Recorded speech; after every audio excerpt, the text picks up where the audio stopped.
episode 5 of the Overwintering Nuc series, and today we're feeding 1-to-1 sugar syrup. Hi, I'm Lawrence Edwards from Black Mountain Honey. Welcome to another episode of No Nonsense Beekeeping. The weather has taken a horrible turn for the worse.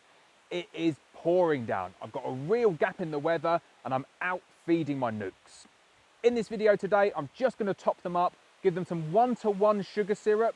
And you might think that's the wrong concentration of sugar syrup to use at this time of year, but it's early August at the moment. You can feed 1-to-1 sugar syrup all the way through August, and I find it's a really good tip to build up small colonies to get them strong for winter, and then you need to go in and feed 2-to-1 to give them their winter stores.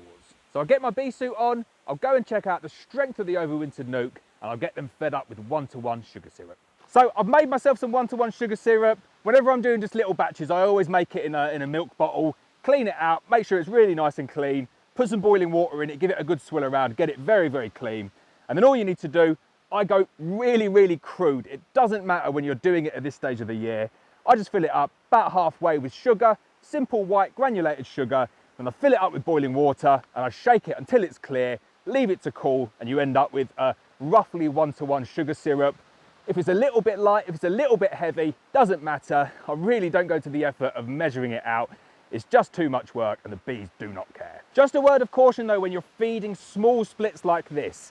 It's rainy today, it's windy. It's a really, really good day to feed. It's a good day to get out and do some stuff on your bees that you wouldn't normally do. And feeding is one of them, because A, the colony's not going to be able to get out to feed itself. So if it's running low on stores, they need to feed anyway.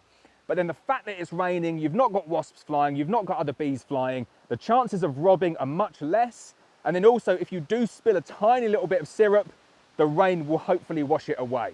But my word of caution to you is, do not spill a single drop of syrup.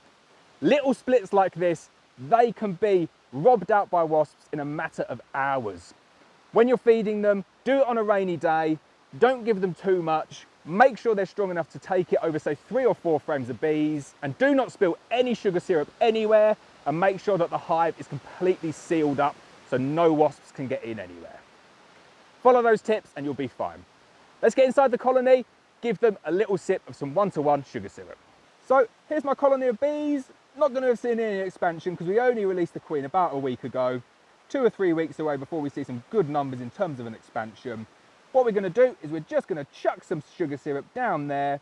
If you can see down there, I've got my wooden float down there already, and then the bees will use that to feed. But you can see there, a few more bees coming up now. It's probably extending to about 4 frames of bees. Slight cluster position, which shows how cold it is here today. Let's get the sugar syrup in though, and I'll show you how well the bees start taking that down. So all I'm going to do is I'm just going to carefully pour that down there, making sure not to spill any sugar syrup outside the hive.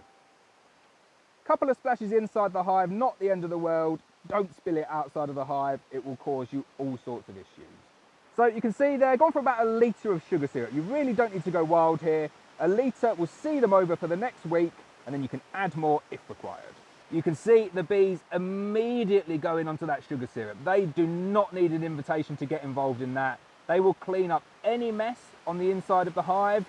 Do not, I repeat, do not get any sugar syrup on the outside of that hive. It really does cause you issues.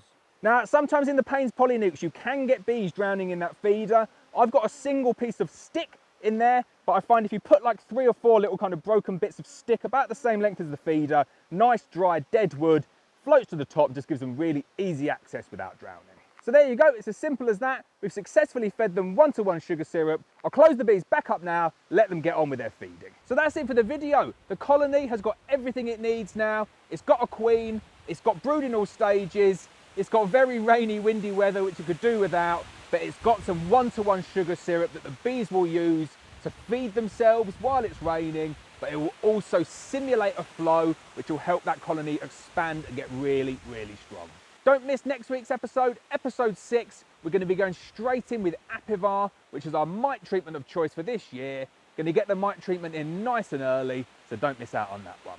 As always though, please hit the subscribe button, please hit the bell so you're notified of every video, and I'll see you next time.